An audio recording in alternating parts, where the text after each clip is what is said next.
Hundreds of South Africans living in mining-affected areas have marched to the Department of Mineral Resources in the capital. They handed over a memorandum of demands calling on changes to be implemented. Newzroom Afrika's Junior Khumalo joins us live there with some of those details. Junior, and I imagine this community would not have been happy with the comments from the minister in the presidency. Some context for our viewers. The day after Statistics South Africa released the unemployment numbers for our country, Khumbudzo Ntshavheni saying that these alleged illegal miners will be, quote unquote, smoked out. Indeed, Michelle, most of the people that actually marched to this place live in mining-affected communities. These are areas that are surrounding illegal mines or the mines that have actually been licensed by the Department of Mineral Resources. And they marched to the Department of Mineral Resources today, basically to call on changes in mining policies. They are saying that the current form of the Mineral and Petroleum Resources Development Act of 2002 does not basically cover individuals that work in mines and those that stay in those surrounding areas. Some of the challenges that these people face, especially those living around these areas, include water contamination, as well as some of these people, their houses are basically cracked based on the exploration that is happening sometimes underneath even their homes. So they were complaining about that, saying that they want the minister to basically act on this. One of the individuals who was here, including and campaigning against this, was the president of the General Workers Union, Mametlwe Sebei. Thank you so much, sir, for joining us. You were here today basically to march to the offices of the Minister of Mineral Resources. Why did you come here today? Well, I mean, the MPRDA, that is the main law regulating the mining industry, is up for amendment. And these communities and ourselves, we have been demanding, one of the issues that we are demanding is free free, prior and informed consent. That is the right of communities, basically to say no to mining and yes on a particular condition. Without that, basically the mining affected communities whose land, whose labor make the wealth in the mining industry are at the mercy of the mining corporations, which, let's be clear about it, are engaged in a colonial mining. Because what you see in the mining industry is colonial extractivism, where big, mainly foreign-owned multinational mining corporations extract minerals at the cheapest labor from the communities and their land without investing, right? Nothing in those communities. When you look at these communities, the only thing that you are seeing, and they've become, the only thing that they come to represent, right, is a catastrophic levels of unemployment, of poverty, of crime, and everything that is wrong with the society.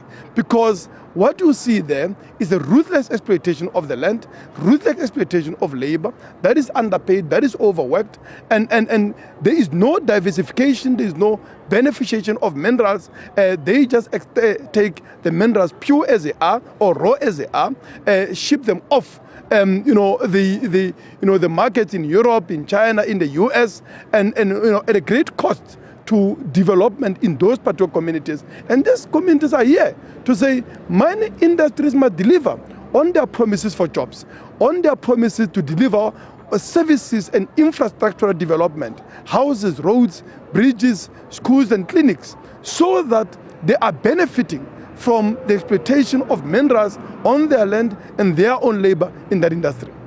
Touching on the labor that is there, some of the individuals that are here are former mine workers that have basically been laid off work. Some of them are now forced into being illegal zamazamas because they've been laid off work. Just to get your comments on the comments that were made by the minister in the presidency yesterday, saying that the people that are underground in the Northwest should not be given food. We strongly condemn the language of the minister, the callousness, the indifference to the suffering of the poor people, particularly in the mining community. Just speak to the gulf that separates the world of the elite, including the ANC ministers, and the harsh reality of the working class and the poor people in this country and including in the mining affected communities. Because you just have to be in those communities to understand the circumstances that force people into this hazardous and a risky occupation where they are trying to eke out a living to feed themselves, their families, and their communities, right? In the context of mining industry that is abandoning mines, not properly closing them, sealing the holes, not rehabilitating the environment, but in the course of the abandonment of these mines, and there is over 6,000 mines that are derelict and ownerless that have been abandoned by big corporations in this country. In the course of that abandonment, they abandon communities, they abandon workers.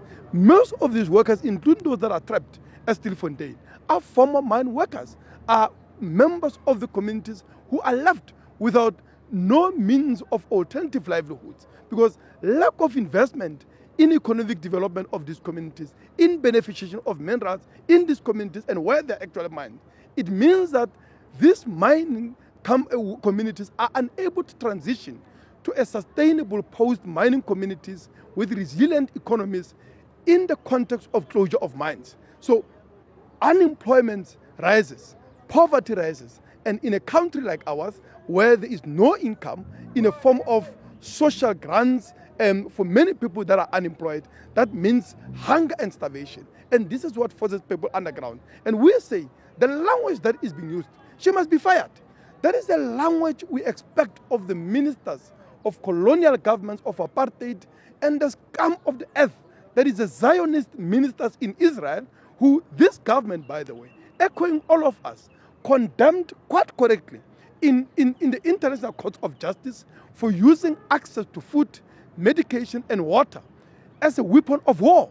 Here you have a minister in this government that few months ago was before International Court of Justice saying Israelis can't do that to the Palestinians. Now saying we're going to smoke them out.